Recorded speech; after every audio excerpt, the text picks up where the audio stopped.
नमस्कार दर्शक बंधु, जय जगन्नाथ। जदि आपणकर सिंह राशि किंबा सिंह लग्न होता है ताहले वीडियोटी को शेष पर्यंत देखंतु, कारण आमे ही वीडियोटी को आपणक जीवन को सहज बनाइबा पई प्रयास करूछु। जदि आपण एही वीडियोटी को शेष पर्यंत देखुचंती ताहले आपण आगुआ जानि परिबे जे एही सेप्टेम्बर मास आपणकर किपरि कटिबो। ताहले आसंतु जानिबा सेप्टेम्बर मास किपरि रहिबो सिंह राशि लोकंक पई। ग्रह मानकर गोचर किपरि फलाफल देव आपणଙ୍କୁ एही मासरे। केउ केउ बड़ परिवर्तन आसीबो आपणଙ୍କ जीवन रे। एही परिवर्तन आपनको शुभ फल देव कि अशुभ फल देव। एही सेप्टेम्बर मासरे ग्रह मानकर स्थान परिवर्तन किपरि प्रभाव पकाइबो आपणଙ୍କ क्यारियर, व्यवसाय, स्वास्थ्य, शिक्षा, प्रेम संपर्क रे, वैवाहिक जीवन, पारिवारिक संपर्क रे। आमर एही संपूर्ण राशिफल आपणଙ୍କ जन्म राशि किंबा चंद्र राशि उपरे बेष्टित होइछि। जदि आपणकर सिंह लग्न होइथाए ताहले आपण वीडियोटी को शेष पर्यंत देखंतु। जदि आपणକୁ पसंद लागे ताहले वीडियोटी को शेयर करंतु, सब्सक्राइब करंतु। काहेकि ना वीडियोर शेष भागरे किछि ग्रह शांतिर सहज उपाय दिया जाइछि, जहाँ आपणକୁ खराब ग्रह मानक प्रभावरु रक्षा करिवो। ताहले डेरी काहेकि करिबा, आसंतु देखिबा ग्रह मानकर अवस्थिति एवं गोचर को अनुध्यान करी आपणଙ୍କ पई प्रस्तुत करिथिबा एही विस्तृत राशिफल। प्रथमे जानिबा आपणଙ୍କ क्यारियर एवं कार्य क्षेत्र रे सेप्टेम्बर मास किपरि फलाफल देबो। क्यारियर दृष्टिकोणरु एही मास आपणଙ୍କ पई अनुकूल रहिछि, कारण देवगुरु बृहस्पति आपणଙ୍କ दशम घरे उपस्थित रहिबे, जहाँ आपणଙ୍କୁ आपणଙ୍କ चाकरी रे शुभाशुभ फल देबे। एही मासरे आपणଙ୍କର प्रमोशन होई पारे, दरमा वृद्धि होई पारे, नचेत आपणଙ୍କୁ आपणଙ୍କ मन पसंदर जगह को ट्रांसफर मिली पारे। एही मासरे निजर दक्षता देखाइबा पई बहुत सुजोग मिलिबो। तेणु तुमे तुमर अभिज्ञता एवं ज्ञान सहित निजको प्रमाणित करिबो। तुमर अभिज्ञता हेतु पूर्ण उत्सर्गर सहित तुमर प्रत्येक कार्य को तुमे करिबो, जहाँ तुमको तुम कार्य क्षेत्र रे सम्मानित करिबो। एही मासरे आपण इच्छाकृत फलाफल पाइबे, जहाँ आपणक इमेज को बहुत मजबूत करिबो एवं आपण प्रशंसार पात्र होई जिवे। आपणଙ୍କୁ एही मासरे कोनोसी पुराना विचाराधीन बकेया अर्थ किंबा दरमा मध्य मिली पारे, जेउथिपाई आपणଙ୍କ खुशीर कौनसी सीमा रहिबो नाही। घरे खुशीर लहरी खेलीजिवो। परिवारर समस्त सदस्यଙ୍କ आखिरे नूतन आशा देखिबे। दशम घरर प्रभु शुक्र महाराज आपणଙ୍କର द्वितीय घरे रहिबे, जेउथिपाई आपण आपणଙ୍କ चाकरी रे अधिक आत्मविश्वासी रहिबे। आपणଙ୍କ चाकरी को नहीं गर्व अनुभव करिवे। परिवारर सदस्यंकर समर्थन आपणଙ୍କ कार्य को आगो को नेबार मध्य सहाय्य करिवो एवं सेमाने आपणଙ୍କୁ आगो को बढ़िबा पई प्रेरणा जोगाइबे। षष्ठ घरर प्रभु शनि महाराज सप्तम घरे उपस्थित रहिबे, जी आपणଙ୍କୁ कठिन परिश्रम कराइबे एवं आपण एही परिश्रमर फल मध्य समान भाबरे पाइबे। एही कठिन परिश्रम आपणଙ୍କ भल पई ही कराइबे, जहाँ चाकरी रे तुमर स्थिति को आहुरी मजबूत करिवो। जदि आमे व्यवसाय करुथिबा लोकंक विषय आलोचना करिबा ताहले शनि महाराज निजर राशि रे आपणकर सप्तम घरे बक्री अवस्था रे रहिबे एवं सूर्य महाराज आपणक राशि रे रहिबे। एही परि भाबरे उभय सूर्य एवं शनि समान स्थिति रे रहिबे। एही परिस्थिति को अत्यंत शुभ बोली तो कुहा जाई परिबनी, तथापि भी शनि महाराज आपणकर किछि विशेष क्षति करिवे नाही। किंतु एही मासरे आपण व्यवसाय को नहीं कहा सह झगड़ा करिबा अपेक्षा किछि समय शांत रहि जिबाटा भल रहिबो, कारण परिस्थिति आपणक सपक्ष रे नाही। विशेषकर सरकारी क्षेत्र रे चाकरी करिथिबा कोनोसी व्यक्तिंक सह व्यवसाय को नहीं झगड़ा करिबा आपणक असुविधा रे पकाइबो। जदि किछि मन मनांतर अछि ताहले टिके दूरता बनातु एवं इच्छा नथिले मध्य चेष्टा करतु कि सेमानंक सहित भल आचरण करिया पई। खास करी एही मासरे आपण एही मासरे व्यवसाय को आगो को बढ़ाइबा को बहुत कठिन परिश्रम करिवे, किंतु रिजल्ट संगे संगे मिलिबो नाही। ए परिस्थिति आपनको धैर्य रखा पड़ो, भगवान उपरे विश्वास रखा पड़ो। मासर द्वितीयार्धरे आपण सफलता पाइबा आरंभ करेंगे। जेतेबेले सेप्टेम्बर 16 तारिख रु सूर्य कन्या राशि रे आपणक द्वितीय घर को जीवे, सेतेबेले आपणक व्यवसाय रे आहुरी सुदृढ़ हेबो। पूर्वरु करिथिबा प्रयास रो रिजल्ट देखिबे एवं व्यवसाय द्रुत गति रे आगु बढ़िबो। जदि आपण कपड़ा बिजनेस करूचंती ताहले प्रचुर लाभ पाइबे। आपणकर जदि विदेश रे भी कारोबार करूचंती किंबा ऑनलाइन बिजनेस करूचंती ताहले मध्य मासटी आपनकु भल फल देव। पूर्वरु करा जाइथिबा जेकोसी विनियोग व्यवसाय रे अग्रगति आनी पारे। यह व्यतीत किछि नूतन उत्स उपरे आपणकर काम करिवार योजना आपनकु सफलता देव। एही मासरे विशेष करी शेष भाग रे आपण जदि शेयर मार्केट किंबा अन्य केमुथिरे टंका लगाउछंती ताहले भी आपण लाभवान हेबे, किंतु भलरे बुझी विचारी पैसा लगांतु। आसंतु जानिबा अर्थनैतिक क्षेत्र रे सेप्टेम्बर मास किपरि फलाफल देव।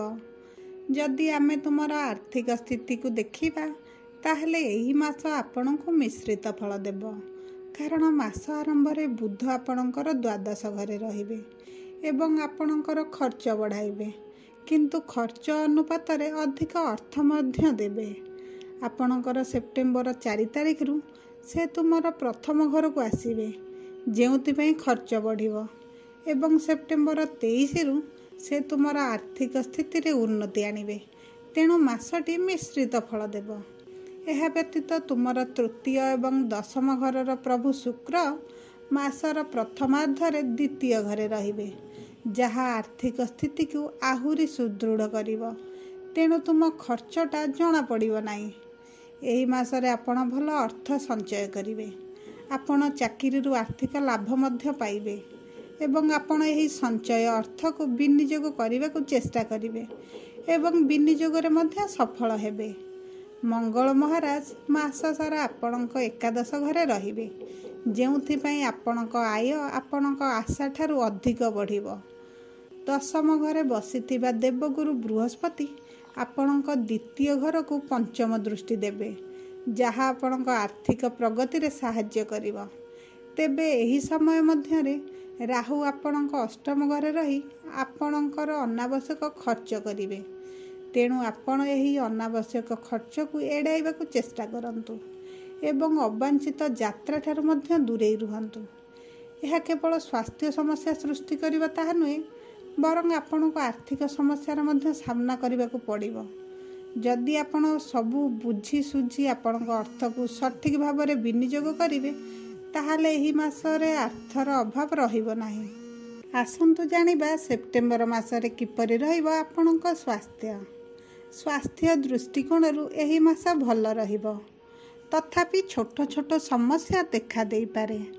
काहेकि ना अष्टम घरे राहु को उपस्थिति हेतु आपण को किछि जिनिस प्रति ध्यान देबाकू पड़िबो, किछि समस्या को नजर रे रखिबाकू पड़िबो। जेमिति कि आपण को अनावश्यक यात्रा करिबा ठारू दूरेई रहिबाकू पड़िबो, कारण यह अधिक आपण को थका एवं शारीरिक पीड़ा देबो। एही मासरे आपण को शारीरिक जंत्रणा मिलिबार कारण हैला आपण को द्वितीय घरे केतु एवं अष्टम घरे राहु को उपस्थिति, जहा फल रे आपणक खाद्य रे समस्या आसीबो। एमिति भी हेई पारे जे आपण फूड पॉइजनिंग रो मध्य शिकार होई पारंती। तेणु खाद्य को देखि चाहि खांतु, ठीक समय रे खांतु, पर्याप्त पानी पियंतु, अत्यधिक खाइबा ठारू दूरेई रुहंतु। जदि संभव आपण भजा खाद्य, मसलायुक्त खाद्य एवं बासी खाद्य खांतु नाही। एमिति कले आपणक स्वास्थ्य समस्या नियंत्रण रे रहिबो एवं आपण को अधिक जंत्रणा भोगिबाकू पड़िबनी। मास आरंभ रे सूर्य महाराज तुमर प्रथम घरे रहिबे, जी तुम राशिर प्रभु अटंती। तेणु से तुम स्वास्थ्य को ठीक रखिया पई चेष्टा करिवे। जदि आपणकर आगरु किछि स्वास्थ्य समस्या थिला ताहा मध्य भल होई जिवो, किंतु मासर द्वितीयार्धरे सूर्य जेतेबेले आपणक द्वितीय घर को जिबे एवं राहु केतुंक द्वारा प्रभावित हेबे, सेतेबेले आपणकर रोग प्रतिरोधक शक्ति ह्रास पाई जिवो। ତେଣୁ ଏମିତି ଖାଦ୍ୟ ଖାଆନ୍ତୁ ଯାହା ଆପଣଙ୍କର ରୋଗ ପ୍ରତିରୋଧକ ଶକ୍ତିକୁ ବଢ଼ାଇବ। ଆପଣ ସୁସ୍ଥ ରହିବେ। ଆସନ୍ତୁ ଜାଣିବା ପ୍ରେମ ଏବଂ ବିବାହ କ୍ଷେତ୍ରରେ ସେପ୍ଟେମ୍ବର ମାସ କିପରି ଫଳାଫଳ ଦେବ। ଯଦି ଆମେ ଆପଣଙ୍କର ପ୍ରେମ ଜୀବନ ବିଷୟରେ ଆଲୋଚନା କରୁ, ତେବେ ପଞ୍ଚମ ଘରର ପ୍ରଭୁ ବୃହସ୍ପତି ଆପଣଙ୍କ ଦଶମ ଘରେ ରହିବେ ଏବଂ ମଙ୍ଗଳ ଏକାଦଶ ଘରୁ ପଞ୍ଚମ ଘରକୁ ଦୃଷ୍ଟି ଦେବେ। ଏହି ପରିସ୍ଥିତିରେ ତୁମର ପ୍ରେମ ସମ୍ପର୍କରେ ଉତ୍ଥାନ ପତନ ସୃଷ୍ଟି ହେବ। ଆପଣ ଏହି ମାସରେ ଆପଣଙ୍କ ସାଥୀଙ୍କ ସହିତ ବହୁତ କିଛି କରିବାକୁ ଚାହିଁବେ। ତାଙ୍କ ସହିତ ଦେଖା କରିବାକୁ ଚାହିଁବେ, ସମୟ ଅତିବାହିତ କରିବାକୁ ଚାହିଁବେ, କିନ୍ତୁ ପରିସ୍ଥିତି ଆପଣଙ୍କୁ ତାହା କରିବାକୁ ଦେବ ନାହିଁ, ଯାହା ଆପଣଙ୍କ ଭିତରେ କ୍ରୋଧ ସୃଷ୍ଟି ହେବ ଏବଂ ବେଳେବେଳେ ଆପଣଙ୍କ ମନକୁ ଆସିବ ଯେ ଏସବୁର କାରଣ ଆପଣଙ୍କ ସାଥୀ। ତେଣୁ ଏହା କଲେ ଆପଣଙ୍କ ଲାଭ ଅପେକ୍ଷା ଅଧିକ କ୍ଷତି ହେବ। ଆପଣ ଆପଣଙ୍କ ଭାବନାକୁ ନିୟନ୍ତ୍ରଣ କରନ୍ତୁ। ଯେତେବେଳେ ତୁମେ ତୁମର ପ୍ରିୟଜନଙ୍କୁ ଭେଟିବ, ସେମାନଙ୍କୁ ଭଲ ପାଇବା ଦିଅ, ଭଲରେ କଥାବାର୍ତ୍ତା କର, ସେମାନଙ୍କୁ କୌଣସି ପ୍ରକାର ଦୋଷ ଦିଅ ନାହିଁ ଏବଂ ଚେଷ୍ଟା କରନ୍ତୁ ଯେ ଯେତିକି ସମୟ ଏକାଠି ବିତାଉଛନ୍ତି ଖୁସିରେ ବିତାନ୍ତୁ। ଏମିତି କଠିନ ସମୟ ପ୍ରତ୍ୟେକ ସମ୍ପର୍କରେ ଆସେ, ତେଣୁ ଏହି ସମୟକୁ ଚାଲିଯିବାକୁ ଦିଅନ୍ତୁ ଏବଂ ଭଲ ସମୟକୁ ଅପେକ୍ଷା କରନ୍ତୁ। ସେହି ଭଲ ସମୟ ଦୂର ନୁହେଁ, ଧୀରେ ଧୀରେ ପରିସ୍ଥିତିରେ ପରିବର୍ତ୍ତନ ହେବ, କାରଣ ସେପ୍ଟେମ୍ବର 18 ତାରିଖରୁ ଶୁକ୍ର ଆପଣଙ୍କ ତୁଳା ରାଶିରେ ମାନେ ଆପଣଙ୍କ ତୃତୀୟ ଘରେ ପ୍ରବେଶ କରିବେ, ଯାହା ଆପଣଙ୍କ ପାଇଁ ଏକ ଭଲ ସମୟ ରହିବ। ଆପଣଙ୍କ ବନ୍ଧୁମାନେ ଆପଣଙ୍କ ସମ୍ପର୍କରେ ଏକ ଗୁରୁତ୍ୱପୂର୍ଣ୍ଣ ଭୂମିକା ନେବେ ଏବଂ ଆପଣଙ୍କର ଜଣେ ବିଶେଷ ବନ୍ଧୁ ମଧ୍ୟ ଆପଣଙ୍କର ନିକଟତର ହେବେ। ଯଦି ଆପଣ ଏପର୍ଯ୍ୟନ୍ତ ଅବିବାହିତ ଅଛନ୍ତି, ମାସର ଦ୍ୱିତୀୟାର୍ଦ୍ଧରେ କେହି ଆପଣଙ୍କ ହୃଦୟରେ ସ୍ଥାନ ସୃଷ୍ଟି କରିବେ। ମାସଟି ଆପଣଙ୍କ ପାଇଁ ମିଶ୍ରିତ ରହିବ। ଯଦି ଆମେ ବିବାହିତ ବ୍ୟକ୍ତିଙ୍କ ବିଷୟରେ ଆଲୋଚନା କରିବା, ତାହେଲେ ଏହି ମାସରେ ଆପଣ ଟିକେ ସତର୍କ ହେବାର ଆବଶ୍ୟକତା ରହିଛି, କାରଣ ସୂର୍ଯ୍ୟ ଆପଣଙ୍କ ପ୍ରଥମ ଘରେ ଏବଂ ଶନି ମହାରାଜ ଆପଣଙ୍କ ସପ୍ତମ ଘରେ ବକ୍ରି ଅବସ୍ଥାରେ ରହିବେ, ଯାହା ବୈବାହିକ ଜୀବନରେ ଉତ୍ତେଜନା, ଝଗଡ଼ା, ମନମାଳିନ ସୃଷ୍ଟି କରିବ। ରାହୁ ଅଷ୍ଟମ ଘରେ ମଧ୍ୟ ରହିବେ, ତେଣୁ ତୁମ ପ୍ରତି ବ୍ୟବହାର କଠୋର ହୋଇଯିବ। ତଥାପି ତୁମକୁ ଭଲ ଆଚରଣ କରିବାକୁ ପଡ଼ିବ। ଏହା କଲେ ତୁମର ଜୀବନସାଥୀଙ୍କ ସହିତ ସୁସମ୍ପର୍କ ସ୍ଥାପନ କରିବ। ଏହି ପରିସ୍ଥିତିରେ ଆପଣ ମାସର ପ୍ରଥମାର୍ଦ୍ଧରେ ଅନୁଭବ କରିବେ। ଏହିଭଳି କଠୋର ପରିସ୍ଥିତି ଦେଇ ଆପଣ ଗତି କରିବେ, କିନ୍ତୁ ମାସର ଦ୍ୱିତୀୟାର୍ଦ୍ଧରେ ଯେତେବେଳେ 16 ସେପ୍ଟେମ୍ବରରୁ ସୂର୍ଯ୍ୟ ଦ୍ୱିତୀୟ ଘରକୁ ଯିବେ, ଆପଣଙ୍କ ଅବସ୍ଥାରେ ସୁଧାର ଆସିବ। ଆପଣଙ୍କ ସାଥୀ ଆପଣଙ୍କ କଥା ବୁଝିପାରିବେ, ଆପଣଙ୍କ ମନ ଜାଣି ଆପଣଙ୍କ ପାଇଁ ଗିଫ୍ଟ ମଧ୍ୟ ଆଣିପାରିବେ। ତୁମ ଜୀବନସାଥୀ ତୁମ ପ୍ରତି ଭଦ୍ର ଏବଂ ନମ୍ର ବ୍ୟବହାର କରିବେ। ଏହି ପରିସ୍ଥିତିରେ ଆପଣ ରାଗ, ରୁଷା, ଅଭିମାନ ଛାଡ଼ି ତାଙ୍କ ସହ ଭଲ ବ୍ୟବହାର କରନ୍ତୁ। ଏହା ଆପଣଙ୍କ ସମ୍ପର୍କକୁ ମଜବୁତ କରିବ। ଆସନ୍ତୁ ଜାଣିବା ସେପ୍ଟେମ୍ବର ମାସରେ କିପରି ରହିବ ଆପଣଙ୍କ ପାରିବାରିକ ସମ୍ପର୍କ। ଏହି ମାସ ପାରିବାରିକ ବନ୍ଧୁତ୍ୱପୂର୍ଣ୍ଣର ମାସ ରହିବ, କାରଣ ମାସ ଆରମ୍ଭରେ ଶୁକ୍ର କେତୁ ମହାରାଜଙ୍କ ସହିତ ଆପଣଙ୍କ ଦ୍ୱିତୀୟ ଘରେ ରହିବେ, ଯାହାଫଳରେ ପରିବାରରେ ପ୍ରେମ ସମ୍ପର୍କ ବଢ଼ିବ। ଏହି ମାସରେ ଆପଣଙ୍କ ପରିବାରରେ କିଛି ଶୁଭ କାର୍ଯ୍ୟକ୍ରମ ହୋଇପାରେ, ଯେଉଁଥିପାଇଁ ଆପଣଙ୍କ ସମସ୍ତ ସମ୍ପର୍କୀୟମାନେ ଆପଣଙ୍କ ଘରକୁ ଆସିବେ। ଘରେ ଗୋଟେ ଖୁସିର ବାତାବରଣ ତିଆରି ହେବ। ମଙ୍ଗଳ ଆପଣଙ୍କ ଏକାଦଶ ଘରେ ବସି ଆପଣଙ୍କ ଦ୍ୱିତୀୟ ଘରକୁ ଦୃଷ୍ଟି ଦେବେ, ଯେଉଁଥିପାଇଁ ଆପଣଙ୍କ ଘରର ଲୋକଙ୍କୁ ଟଙ୍କା ରୋଜଗାର କରିବା ପାଇଁ ଅଧିକ ପରିଶ୍ରମ କରିବାକୁ ପଡ଼ିବନି। ଘରର ଆର୍ଥିକ ଅବସ୍ଥା ଅନୁକୂଳ ରହିବ। ଦ୍ୱିତୀୟ ଘରର ମାଲିକ ବୁଧ ମାସ ଆରମ୍ଭରୁ ଆପଣଙ୍କ ଦ୍ୱାଦଶ ଘରେ ରହିବେ, ଯେଉଁଥିପାଇଁ ଘରର ଆବଶ୍ୟକତା ପାଇଁ କିଛି ଅର୍ଥ ଖର୍ଚ୍ଚ ହୋଇପାରେ ଏବଂ ସେପ୍ଟେମ୍ବର 23 ତାରିଖରେ ବୁଧ କନ୍ୟା ରାଶିରେ ଆପଣଙ୍କ ଦ୍ୱିତୀୟ ଘରକୁ ଯିବେ, ଯାହା ପରିବାରକୁ ଏକତ୍ର ରଖିବାରେ ସାହାଯ୍ୟ କରିବ। ଆପଣଙ୍କ ଭିତରେ ଭଲ ପାଇବା ବଢ଼ିବ। ମଧୁର କଥାବାର୍ତ୍ତାରେ ଆପଣଙ୍କ ପ୍ରିୟଜନଙ୍କ ମଧ୍ୟରେ ଘନିଷ୍ଠତା ବଢ଼ିବ। ଚତୁର୍ଥ ଘରର ପ୍ରଭୁ ମଙ୍ଗଳ ଆପଣଙ୍କ ଏକାଦଶ ଘରେ ବସିବେ, ଯେଉଁ କାରଣରୁ କୌଣସି ସମ୍ପତ୍ତି କ୍ରୟ ଏବଂ ବିକ୍ରୟ ଦ୍ୱାରା ଆପଣଙ୍କ ଘରର ଆର୍ଥିକ ସ୍ଥିତିକୁ ଆହୁରି ସୁଦୃଢ଼ କରିବେ। ଦେବଗୁରୁ ବୃହସ୍ପତି ଆପଣଙ୍କର ଚତୁର୍ଥ ଘରେ ଏବଂ ଦ୍ୱିତୀୟ ଘରକୁ ମାସ ସାରା ଦେଖିବେ, ଯେଉଁଥିପାଇଁ ପାରିବାରିକ ଜୀବନରେ ସନ୍ତୁଳନ ବନି ରହିବ ଏବଂ ସମସ୍ତଙ୍କ ମଧ୍ୟରେ ପ୍ରେମ ବଢ଼ିବ। ଶୁକ୍ର ଆପଣଙ୍କର ତୃତୀୟ ଘରର ପ୍ରଭୁ। ମାସ ଆରମ୍ଭରେ ତୁମର ଦ୍ୱିତୀୟ ଘରେ ପ୍ରବେଶ କରିବେ ଏବଂ 18 ତାରିଖରୁ ତୁମର ତୃତୀୟ ଘରେ ପ୍ରବେଶ କରିବେ, ଯାହା ତୁମର ଭାଇ ଭଉଣୀଙ୍କ ମଧ୍ୟରେ ସମ୍ପର୍କ ମଜବୁତ କରିବ। ସେ ଆପଣଙ୍କୁ ମାସ ପ୍ରଥମାର୍ଦ୍ଧରେ ସାହାଯ୍ୟ କରିବେ ଏବଂ ଆପଣ ମଧ୍ୟ ମାସର ଦ୍ୱିତୀୟାର୍ଦ୍ଧରେ ତାଙ୍କୁ ସାହାଯ୍ୟ କରିବ।